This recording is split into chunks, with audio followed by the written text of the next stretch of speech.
Olá, conforme prometido, hoje é dia de aulão especial e hoje eu decidi compartilhar com vocês uma das minhas aulas para os meus grupos de formação que eu dou de formação de focalização, o grupo Focalização e Alquimia, com pessoas muito especiais que têm aprendido essa habilidade de ser o espaço e aprender a ouvir o idioma do mundo interno, aprender a fazer focalização, para que você possa conhecer um pouco mais dessas habilidades e como são esses encontros e os nossos aprendizados. E, quem sabe, você também deseja fazer parte desses grupos que têm se transformado e levado essa transformação para outras pessoas. Essa transformação de simplesmente se sentir bem com o que se sentir bem com quem se é, apoiar as pessoas a sentirem isso, ser mais fácil, ser mais prazeroso, ser mais completo, ser um profissional da área do desenvolvimento humano. Espero que você aprecie essa aula, é um trecho bem especial e a gente se encontra nessa quarta-feira na nossa live às 15 horas, onde a gente vai falar sobre como ser um terapeuta porreta, como ser ainda mais eficiente na arte terapêutica. Vai ser uma live bem especial que eu espero que você possa estar presente. Então vamos lá ver essa aula da mentoria, do processo de aprendizado de focalização que eu estou aqui compartilhando com vocês agora.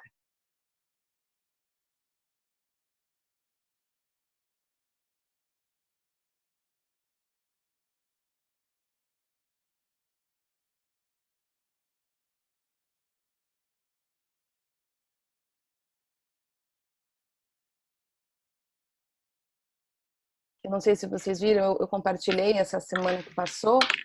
Sabe esses canais de YouTube que faz tipo uns resumos de desenho, explica as coisas meio resumida com desenho? É super legal. A pessoa vai falando e vai fazendo os desenhos assim, né, para explicar. E aí ele traz esse conceito e eu gostaria de compartilhar isso com vocês hoje. Esse é um dos temas da nossa aula. Vamos ver?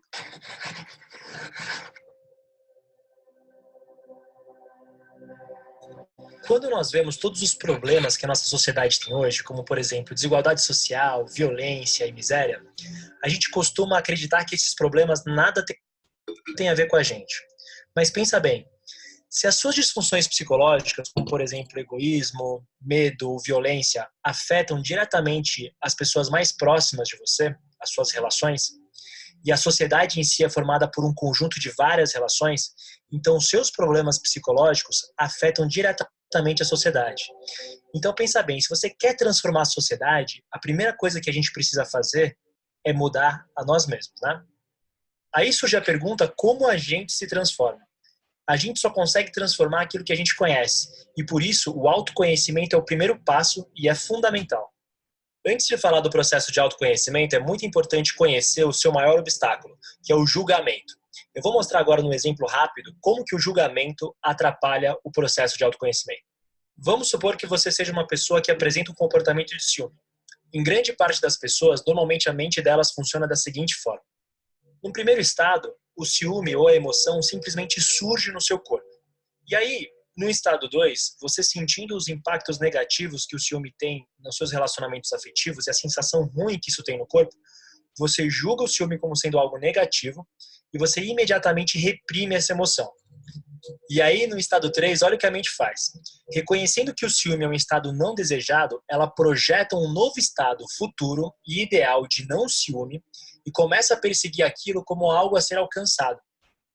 Agora, veja como a gente complica muito esse processo de autoconhecimento. O único momento que a gente pode ter alguma esperança de transformação é apenas no estado 1, no momento em que a emoção pura nasce, quando o ciúme surge. Mas justamente nesse momento, a gente ignora completamente a emoção através do julgamento e da repressão, que é o estado 2. Ou seja, nós geramos uma fuga, um escape do relacionamento direto que nós poderíamos ter com aquilo que queremos entender. Então, para confundir ainda mais o processo, no estado 3 a gente projeta um estado completamente fantasioso e irreal, que é um ideal de não ciúme, sendo apenas um futuro imaginado, enquanto o ciúme está acontecendo bem na sua frente, no presente real. E qual que é a proposta do indiano Jiddu Krishnamurti? A sugestão dele é que você permaneça apenas com a realidade, apenas com o que é o estado 1, sem fugir, sem escapar.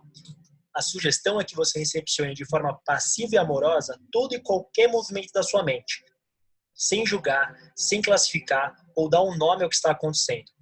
A sugestão é que você não reprima nada, que você dê o espaço necessário para que todos os detalhes da emoção se desvendem naturalmente na sua frente, no tempo em que a emoção precisa para se mostrar, e não no tempo que você quer resolver o problema. Então, aqui a gente tem alguns pontinhos só para comentar. Outra palavra que a gente tem um desafio é sem reprimir. A nossa cultura também entende que isso aqui é um problema, porque se você não se segura, você vai fazer besteira, né? Esse é um outro desafio da compreensão da linguagem. E o tempo necessário natural. Esse é um outro desafio, e aí é que entra a grande sacada, porque esse vídeo do Alex, ele está falando de um livro desse indiano, do Jiddu Krishnamurti, que é uma proposta bastante ligada, da meditação, né? Não ligada, é meditativa a proposta dele. Só que nesse estado aqui, que eu acho que aí um dos grandes auxílios que a focalização nos fornece, eu quero voltar um pouquinho aqui para representar o que a gente vem fazendo. Bom, receber de maneira amorosa, sem julgamento, sem classificar, vocês têm ouvido isso um pouquinho aqui ultimamente, né? A respeito de como a gente lida com o que vem. Aqui tá. O que acontece? É muito difícil, ou é mais difícil fazer isso, de estar com aquilo que é, quando a gente está identificado com esse carinha aqui, ó. Porque esse aqui foi o que muitas vezes nos salvou, nos ajudou em momentos que algo assim estava acontecendo, talvez desse tamaninho aqui, e qual era a solução? Não sentir aquilo. Então, aí a gente está indo, movendo um pouquinho, avançando um pouquinho, saindo de uma instância só de mindset, só cultural, só de educacional da nossa história, e indo para as nossas vivências e as nossas estratégias adaptativas possíveis diante dos desafios enfrentados ao longo do nosso desenvolvimento. Então, como que a focalização ela torna esse processo ainda mais fácil? Porque ela nos ajuda a lidar com esse aqui, que foi quem nos ajudou. A gente não olha para isso aqui com julgamento. A gente também recebe esse aqui de forma amorosa, gentil, passiva, observadora, e começa a compreender e a se desidentificar desse aqui, que tem sido, digamos assim, a condução dos nossos processos emocionais. Faz sentido isso para vocês?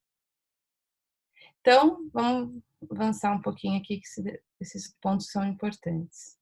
Aí vocês vão ver algumas diferenças de proposta, porque a meditação não tem muita conversa, mas aí a gente comenta elas daqui a pouco. Mente, sem julgar o que está acontecendo. A sugestão é que você não reprima nada, que você dê o espaço necessário para que todos os detalhes da emoção se desvendem naturalmente na sua frente, no tempo em que a emoção precisa para se mostrar, e não no tempo que você quer resolver o problema. E aí você vai perceber com o tempo que a sua intenção de resolver um problema é justamente o que impede você de se transformar.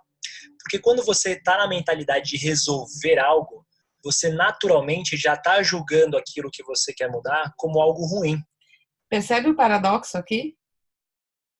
Né? Assim, querer resolver é o problema? Isso pra gente, pra nossa mente mecanicista, dual, ou é A ou é B, é complexo de compreender um paradoxo assim, onde as coisas podem coexistir, né? Então, como que algo em mim pode mudar se eu não estou na atitude resolutiva? Né? Ele vai mostrar isso agora. E isso impede você de olhar para a sua emoção com cuidado, com paciência, com atenção. E justamente quando você muda essa mentalidade para uma mentalidade de querer compreender algo, tudo muda. Porque quando você quer compreender, a sua intenção é entrar em contato com a verdade. E nesse contato com a realidade da sua emoção, na integralidade do que é aquilo, com todos os seus sentidos, é mais do que suficiente. Esse contato com a verdade, por si só, libera você. É muito legal, né?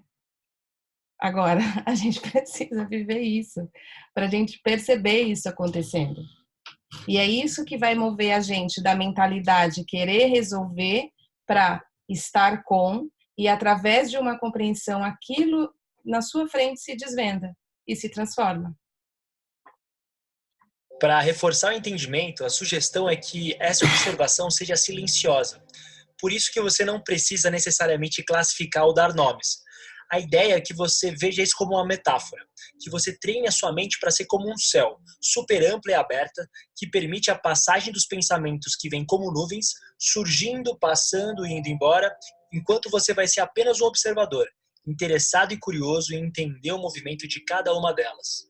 E por isso que ele é silencioso, porque a intenção aqui é que você treine para você sentir mais e não pensar mais. O movimento intelectual muitas vezes mais te confunde do que ajuda. Então a ideia é que você treine a sua sensibilidade. E aí surge a pergunta... A diferença só que esse, sem classificar e sem dar nomes, está falando dos rótulos que muitas vezes a gente dá. Ah, isso é ruim que eu estou sentindo. Então, qual que é o antídoto do julgamento que a gente aprende com a focalização? A gente usa o descrever. Você começa a descrever aquilo que você está sentindo. Então, tem um aperto no meu peito, é algo como tarará, né? A gente, na descrição, a gente vai começando a compreender a vivência daquilo em nós. E nessa classificação, a gente está simplesmente botando uma etiqueta que vai impedir o relacionamento ou vai racionalizar e vai nos tirar da experiência direta do sentir. E lembrando sempre que a pesquisa do Eugene Gently demonstrou que as pessoas que eram bem-sucedidas em psicoterapias demonstravam uma habilidade de entrar em contato com uma percepção corporal sentida da questão, né? Pergunta: como eu cultivo uma mente que tenha todas essas qualidades? A ideia aqui é que você comece e continue. Que você comece... O básico, né? Prática. Prática, prática, prática. Experimentar esses novos níveis de consciência e de presença em tudo que você faz e em todos os pensamentos e emoções que surgem no seu corpo e na sua mente, e que você continue. E aí vem a parte mais difícil, porque você vai ver que nas primeiras dificuldades que você tiver, você vai ter vontade de desistir, você vai ter vontade de se distrair, de querer olhar o celular, de querer olhar as redes sociais. E na boa, tudo bem que surjam momentos que você... Essas estratégias, diante do que estamos aprendendo, quem são esses que querem nos distrair, que querem que a gente olhe para o outro lado? Quem são eles? Quem arrisca aí? Deixa eu ver se vocês estão com o microfone aberto. Crítico interno? Crítico interno, partes protetoras, aqueles que de alguma maneira ficam preocupados que você não seja capaz de estar com aquilo. Então, de novo, a focalização, ela nos dá mais um passo de quando isso aqui acontecer, porque vai acontecer, todo aprendizado novo que nos leva para uma área de desconforto, não é uma área ruim, é uma área desconfortável, vai dar, que chato, não quero mais. É um jeito simples de dizer, né? Qualquer aprendizado, né? Seja aprender um idioma, seja aprender uma dança, seja aprender a dirigir, seja aprender... Tem aquele momento do transpor o limiar entre o não sabido para o sabido, que é uma barreira de urgência, assim, que você talvez enfrente algo querendo proteger você da sensação de desconforto. E aí a focalização também nos ensina como é que eu lido ou que eu me relaciono com algo em mim que vai trazer esse tipo de estratégia. Você tenha vontade de desistir ou que você tenha vontade de se distrair, mas que a sua vontade e seu interesse seja muito maior, inclusive de até mesmo querer compreender o porquê você quer desistir, de querer entender o porquê você tem essa tendência de se distrair do momento. E aí, o que a gente faz? E diferente dessa proposta, a gente não quer saber o porquê, Porque o porquê nos leva para uma racionalização. A gente vai se relacionar com aquilo para que aquilo nos conte seus motivos. A gente não vai pressupor, a gente não vai adivinhar, a gente não vai criar uma teoria. Ah, isso é porque eu sou de Sagitário com ascendente em Áries, ou sou o número tal com a flecha não sei aonde. Não. Eu estou percebendo algo que está preocupado, que eu estou entrando em contato com aquilo, e eu estou aqui estando com você. Ok? Momento. Porque todo e qualquer momento tem algo a ser compreendido, tem algo a ser entendido. E justamente por isso, esse é um exercício que você vai levar para o resto da vida, porque é algo a ser feito momento a momento. Essa é a resenha animada do livro A Primeira e Última Liberdade, do indiano Jiddu Krishnamurti, que teve um impacto muito profundo no meu autoconhecimento psicológico e espiritual, e eu tenho certeza que pode ajudar muito você nesse processo também. Bom, pessoal, é isso aí. Se você gostou desse vídeo, não deixe de inscrever-se. Muito obrigado de novo pela visualização. Esse é o Alex, do canal Eureka, dando créditos, ele é um fofo.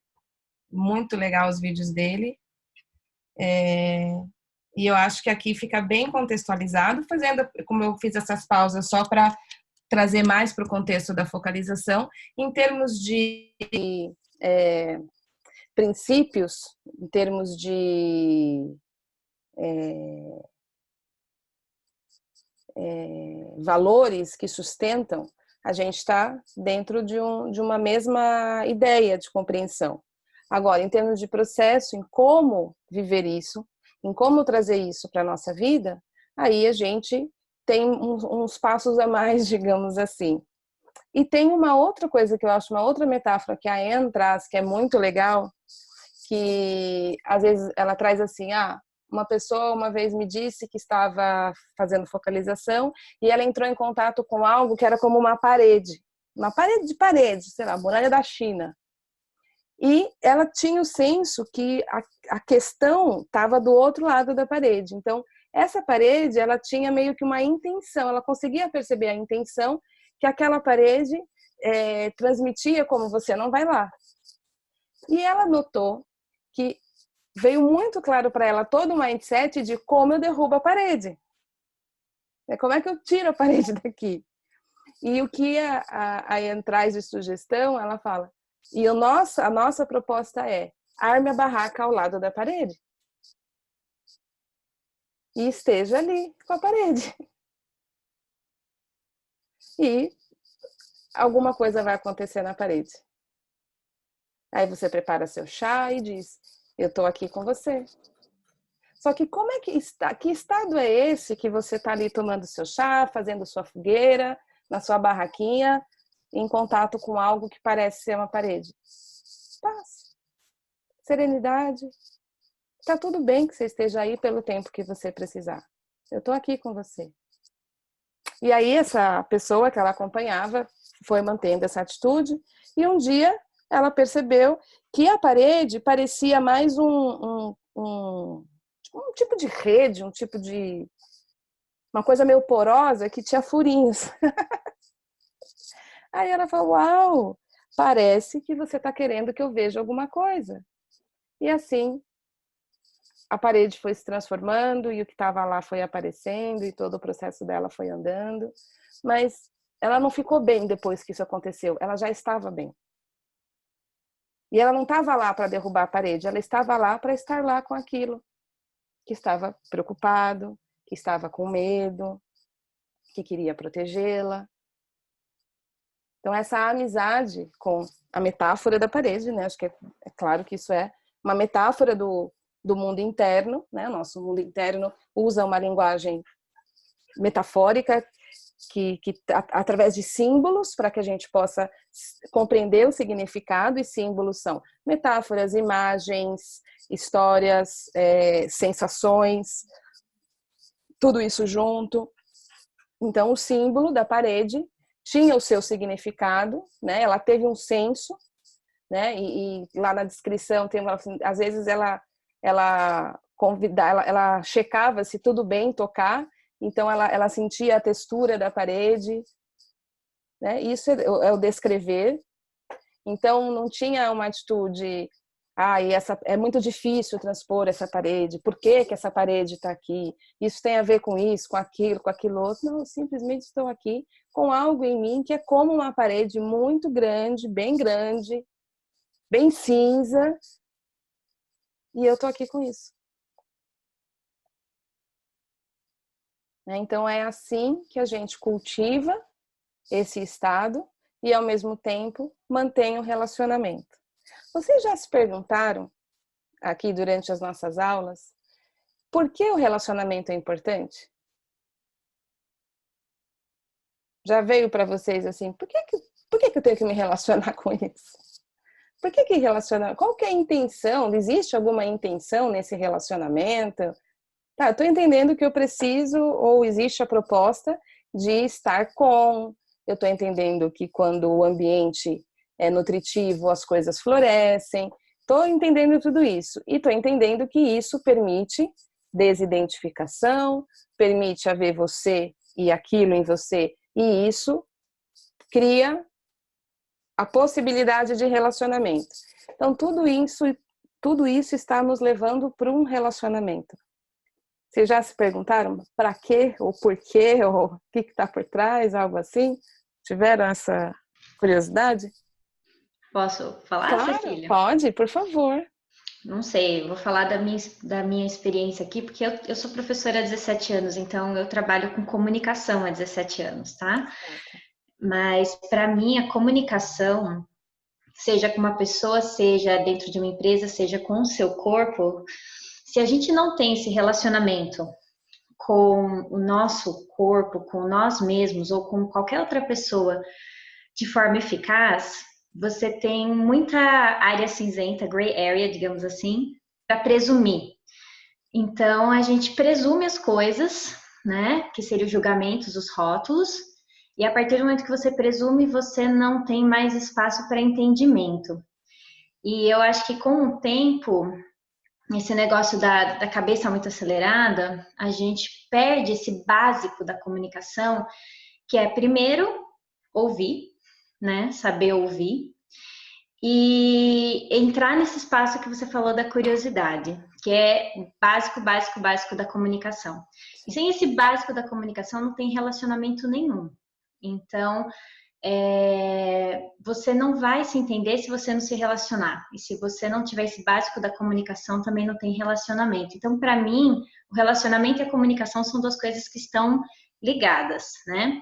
E eu vejo que isso falta muito hoje em dia em qualquer lugar. A maioria dos trabalhos de coaching que eu acabo fazendo em algumas empresas, sempre a reclamação básica é a falta de comunicação. Todo mundo entrando no presumir, no julgamento, e falta essa via de mão dupla do ouvir, do observar e do estar com a curiosidade genuína para realmente entender o que o outro está te trazendo. Então, sem comunicação não tem relacionamento, e sem relacionamento só tem presunção e julgamento. Então, você não vai ter como entender as suas partes e muito menos todo o resto que você está ensinando aqui para gente. Então, para mim, volta no básico, volta na parte de comunicação para a importância desse relacionamento.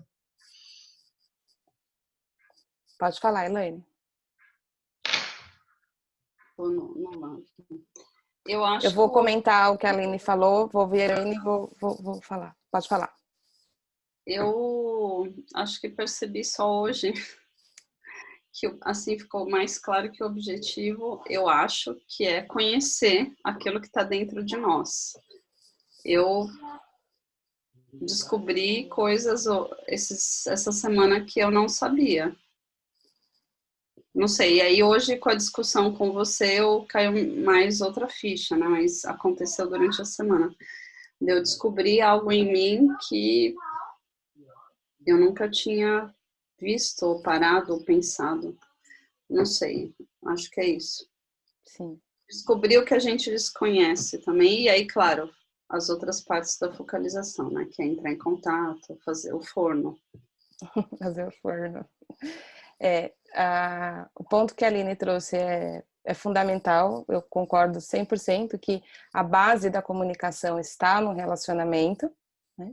E só é possível relacionamento onde há comunicação, então a gente tem atrito, a gente tem briga, a gente tem outros são relacionamentos, mas não tem essa qualidade.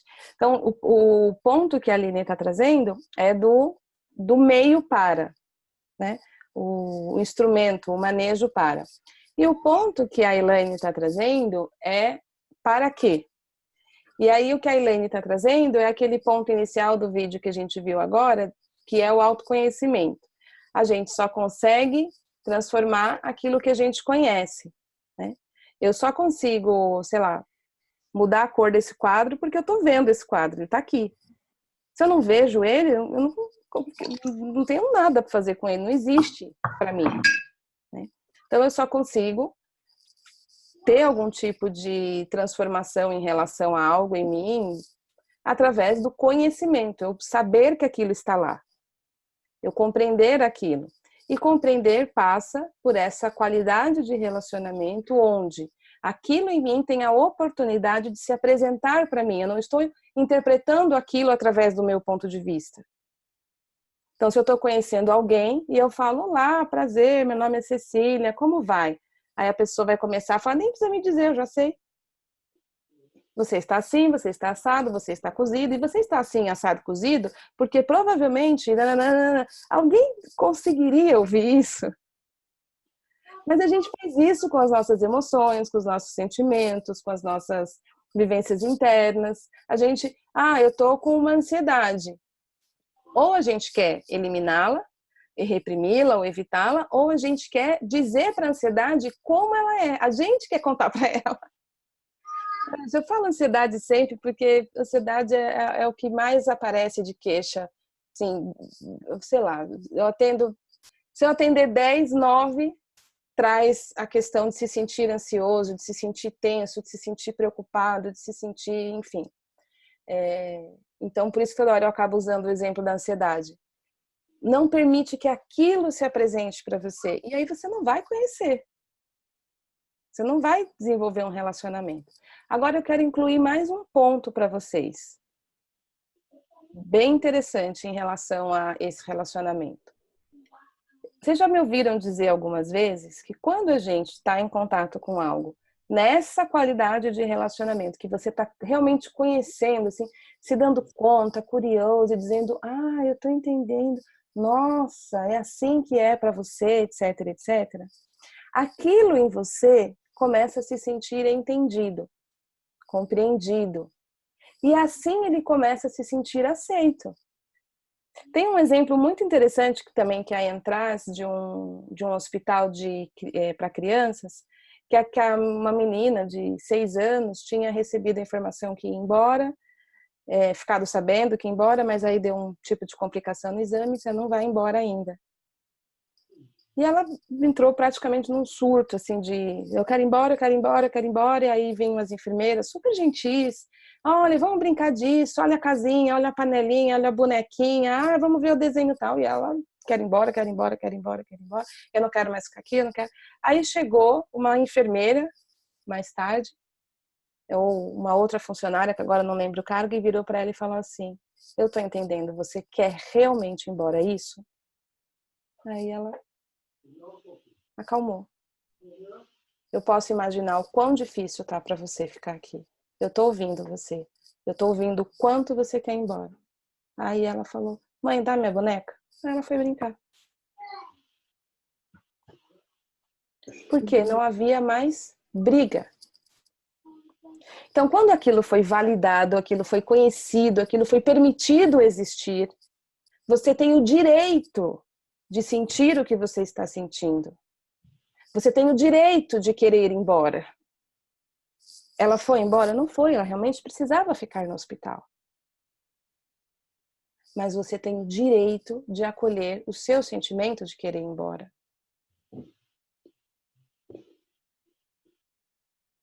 E é no relacionamento que essa pessoa virou para a menina e disse, eu estou ouvindo você, eu estou compreendendo o quão difícil para você e a sua vontade é ir embora. Isso mudou a menina. E a menina se acalmou. E não foi convencida a se acalmar. Aquele sentimento nela, ao se sentir compreendido, diz, é isso.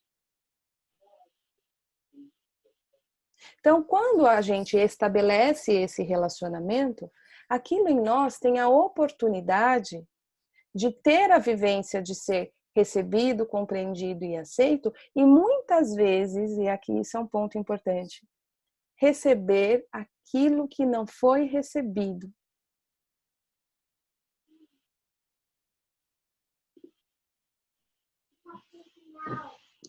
A gente tem o processo de ir adiante em nós. Todos nós.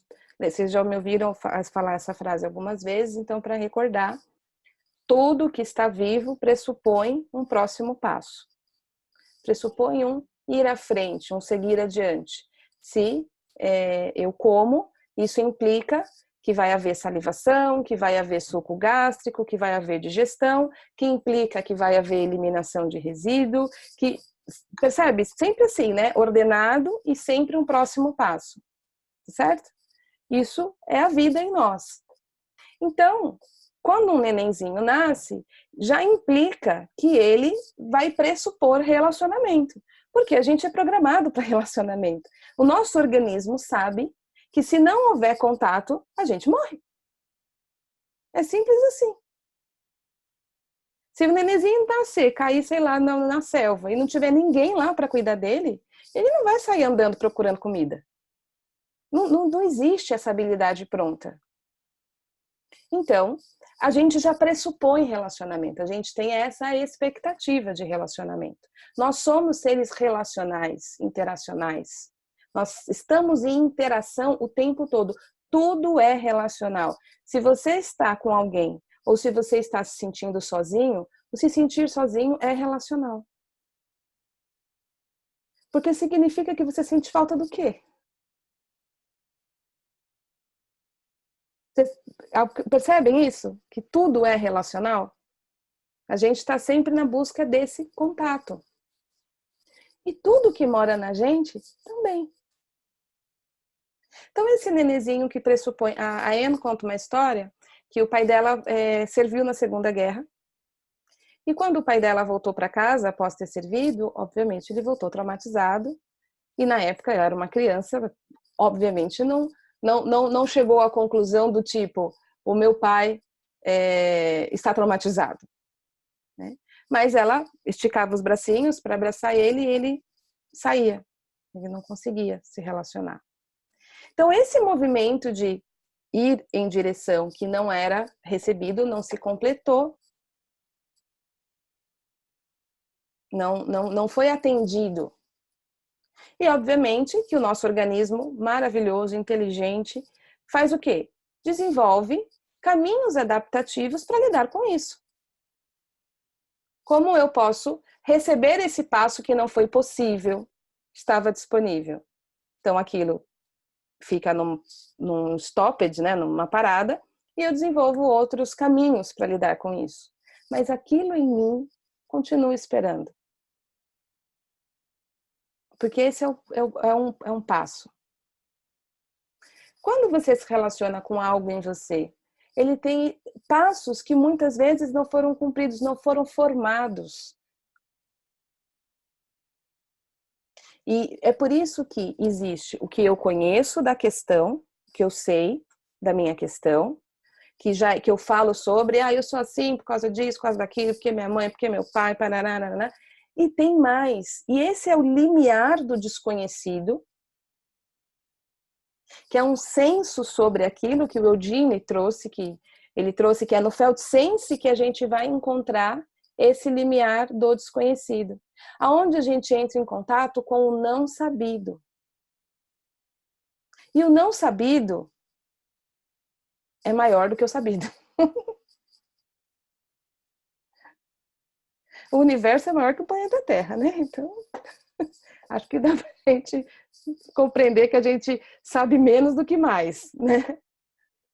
Então, esse não vivido, esse não possibilitado, esse movimento interrompido, também se conecta a esses algos. A gente tem falado muito dos algos protetores, críticos, se estiver aí a aula completa na semana passada, retrasada.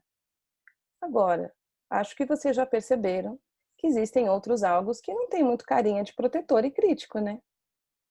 Tem essa carinha do interrompido. E a gente só consegue chegar neles, ouvi-los, compreendê-los, senti-los e dizer, não é de se espantar que você se sinta assim. Eu estou entendendo como foi isso para você e ainda é. Talvez isso seja relacionado a uma dor, a uma perda, a uma frustração, a uma expectativa, a um desejo. Uma vez eu tive uma sessão lindíssima quando eu fiz o mapa da alma, que eu senti algo em mim e era um luto profundo dos sonhos não realizados, da infância.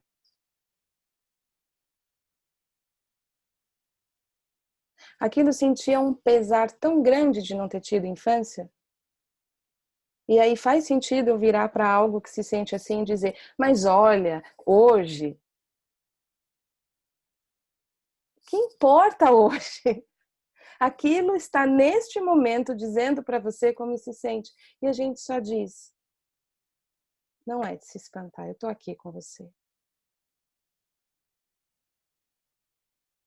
E aí, às vezes, só vivenciar isso, só estar com isso, só dizer, isso em mim tem o direito de se sentir assim. Sem tentar preencher lacuna, assim, então agora eu vou te comprar uma boneca. Pelo amor de Deus, não entrem nessas viagens. Não tem nada a ver com isso, tem simplesmente a ver com eu vejo você agora, eu estou ouvindo você. Agora eu ouço você. E eu valido o seu anseio. Eu estou dizendo, tá tudo bem que você se sinta assim. E você pode se sentir assim pelo tempo que você precisar. Eu estou aqui com você. Do mesmo jeito que a menininha... O filho da Elaine. Oi! Do mesmo jeito que a menininha estava lá brigando que queria ir embora e a enfermeira falou, eu ouvi o tanto que você quer ir embora, ela se acalmou. Isso não significou ela ir embora, ela precisou ficar mais alguns dias no hospital. Aquilo em nós só precisa desse tipo de acolhimento, desse tipo de relacionamento. Pode falar, Elaine. É muita utopia ou é possível a gente descobrir e ouvir todos os nossos não sabidos, interrompidos e etc. e tal? Eu acho que todos... Eu digo aquilo que incomoda, né? Aquilo que machuca, aquilo que não faz você evoluir e andar para frente. Você está evoluindo e andando para frente de algum jeito, né? Mesmo mancando, a gente anda. E o que eu acho que acontece é que à medida que a gente vai estabelecendo isso, à medida que a gente vai vivenciando isso, já não se torna a questão ouvir todos. Se torna todos saberem que você está com eles. E que se em algum momento eles se apresentarem, o seu mundo interno começa a saber que agora você está lá. Entende? É uma coisa mais integral. Então, a questão não é ouvir cada parte. A questão é ser isso para qualquer coisa em você a qualquer tempo.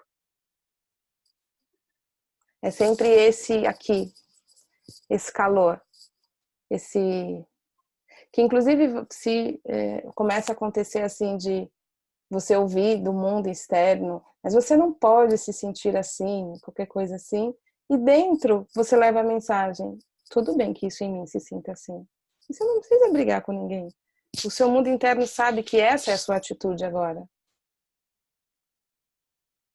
Eu compartilhei também, não sei se foi com vocês ou com outro grupo, quando minha avó faleceu. Minha avó era uma danadinha muito legal. Ela muito legal. Uma grande amiga. E ela faleceu aos 87 anos.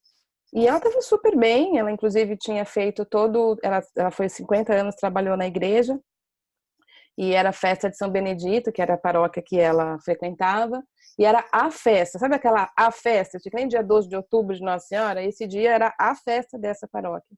Então ela foi, fez a missa lá, era a ministra da Eucaristia. Ela dançou uma coreografia afro. Aí ela foi para a festa à tarde, encheu a pança de sorvete, chegou em casa no final do dia, sentou na poltrona, fechou os olhos e partiu. Foi assim que ela foi embora. Lógico que para ela eu acho isso maravilhoso, mas para a gente não entrava na cabeça, assim, como assim? Eu estava ali. E aí a gente viu os vídeos dela dançando, sei lá, de 3, 4 horas antes. Quando fez aquele processo para descobrir a causa-morte, esqueci o nome disso, só faltou o médico escrever no lado, morreu de morte morrida, porque não tinha nada, não foi nem caracterizado infarte, porque não tinha um estressor lá de não sei o quê. Só o coração parou de bater, pronto, foi embora. E aí, eu cuidei, a maior parte do processo fui eu que cuidei, de cemitério, caixão, essa parte toda, velório. E eu lembro que nesse dia, eu já conheci um pouco disso que eu vivo hoje, de permitir o que a gente sente. Eu coloquei uma cadeira do ladinho assim dela e eu chorei quase que o dia inteiro do velório dela. O velório começou às 8, o enterro foi às 17 horas. E simplesmente chorei, me despedi dela. E sem nenhuma revolta, sem nenhum tipo de briga, abertura, é assim, ela está partindo. No fundinho eu conseguia sentir um pouquinho de gratidão por ela ter ido assim, né? Conhecendo do jeito que ela era, seria muito ruim para ela qualquer impedimento, do tipo, não pode isso, não pode aquilo. Mas foi um dia toreando as pessoas de me dar água com açúcar, de querer me levar para fora. A Cecília está passando mal. Daqui está acontecendo com a Cecília, ela não para de chorar. Tem alguma coisa errada. Foi o dia inteiro tendo que torear o não suportar o outro chorar, quiçá você mesmo. O dia inteiro. Você está bem? Você não para de chorar, você não está bem. Eu estou bem, eu apenas estou chorando, eu estou me despedindo da minha avó. Hoje é o último dia que eu a verei assim, fisicamente, que eu vou poder tocar nela. Então, é natural que eu chore, porque eu choro, não falei isso, né? Não fiquei dando aula para ninguém, só falava que estava bem. O choro, o pranto é a maneira que a vida encontrou de lidar com a perda. E naquele momento era uma despedida. E foi assim, no dia seguinte eu já não chorava, né? E me emocionei algumas vezes depois disso, né? Eu tenho as minhas práticas aí. E eu sinto uma plena paz. Eu não tenho nenhuma dor a respeito da partida da minha avó. Tenho saudade dela e tenho uma plena paz. Por quê? Porque o movimento natural foi permitido. Então, o meu organismo teve a oportunidade de viver o que é natural para seguir adiante. Sem impedir. E era tristeza. Despedida. Então, esse não suportar estar com o que é sentido também faz parte de todas essas estratégias adaptativas que a gente começa a conhecer quando a gente passa a se relacionar com o nosso mundo interno. Tá travando para vocês? Para mim, não. Tá. Então, abrir espaço para o que a gente sente significa ser a companhia para o que a gente sente. Não significa ser sugado pelo que a gente sente. E é essa a confusão que se faz com o não reprimir e a confusão que a gente faz com aceitar.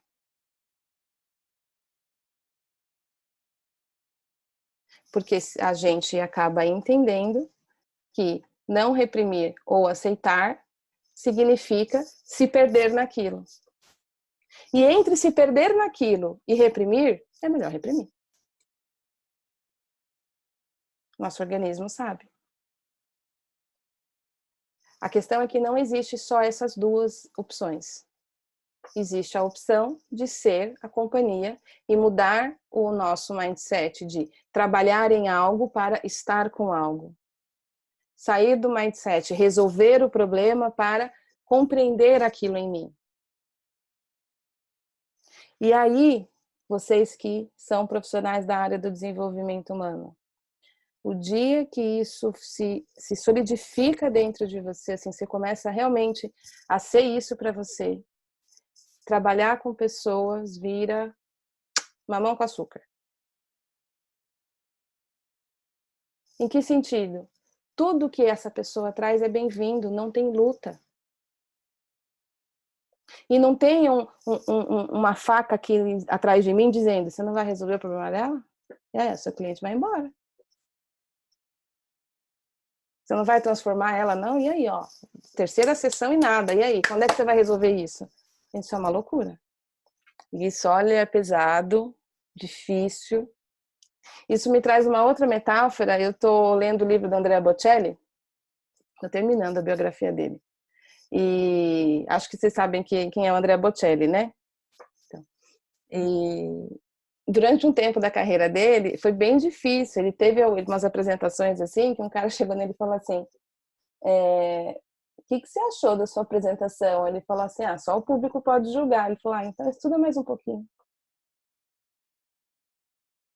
E um outro falou assim, olha, você tem uma voz linda, seu timbre é maravilhoso, mas se eu fosse você, eu me preparava um pouquinho melhor antes de me apresentar em público. E um terceiro falou para ele, para o ouvido de um leigo você canta bem, para o de um técnico falta bastante, né? E aí ele procurou bons professores e ele começou a aprender. E aí ele foi atrás da técnica. E aí que ele descobriu que existe sustentação de fôlego pelo diafragma, impostação de voz, um monte de coisa que realmente ele não sabia. Aí ele descobriu que ele gritava, ele não cantava. E então, apenas ter voz não é suficiente. Você precisa saber usar isso. Aí vem a técnica. Mas você tem a voz. Aí vem a técnica. Por quê? Se você continua gritando, não só não vai ser eficiente, como com o tempo você vai perder a voz. A gente também. Se a gente não aprende todos esses movimentos em relação ao que a gente sente, em relação ao nosso mundo interno, a habilidade de estar com a gente, de ser o recipiente para as nossas emoções, de ser o espaço, com o tempo a gente vai perder a voz. Porque a gente vai exaurindo na luta contra as coisas em nós e no que mora nas pessoas que a gente atende. Se nem em nós conseguimos apenas pela vontade transformar o que a gente sente, só eu não quero mais sentir isso e simplesmente não sinto, todo mundo aqui concorda que não é assim que acontece, não tem nenhum botão que a gente aperta, imagina apertar o botão de alguém. E aí uma outra coisa que ele aprendeu, e aí ele começou a fazer com esses professores, ele até fez a mentoria com um dos maiores cantores da Itália, etc, etc. Mas aí ele falou, o mais difícil para mim é que os professores falavam, você tem que fazer prática de silêncio. O Andrea Bocelli é deficiente visual, ele não enxerga. Ele já não vê. E aí ele não podia falar. Prática de silêncio para preservar a voz. Então, não é possível isso, não é verdade, eu não tenho que fazer prática de silêncio, tenho que só fazer a técnica. E aí ele se convenceu e começou a fazer. E hoje ele diz que ele descobriu que existe música no silêncio, por isso, e a biografia dele chama A Música do Silêncio, e o teatro dele lá na Itália, que é um teatro lindíssimo, a céu aberto, perto de Pisa, chama Teatro do Silêncio. E hoje é uma das práticas que ele mais ama, porque ele diz, né, que quando ele está em silêncio, mais pode vir. A gente já ouviu alguma coisa assim por aqui hoje. E essa prática dele permite a voz dele ser como é. que eu relaciono o ficar em silêncio do Andrea Bocelli? Para nós, profissionais da área de desenvolvimento, ou se você tem vontade de levar isso para mais pessoas na sua vida. É estar com você. Sem estar com você, não vai ter voz. Você só vai cantar bem se você fizer a prática de silêncio. Então, para a gente ter essa qualidade com a outra pessoa, a gente vai precisar fazer a nossa prática. E às vezes, aí o nosso olhar vai mudando tanto que não é incomum um cliente chegar e ser recebido assim.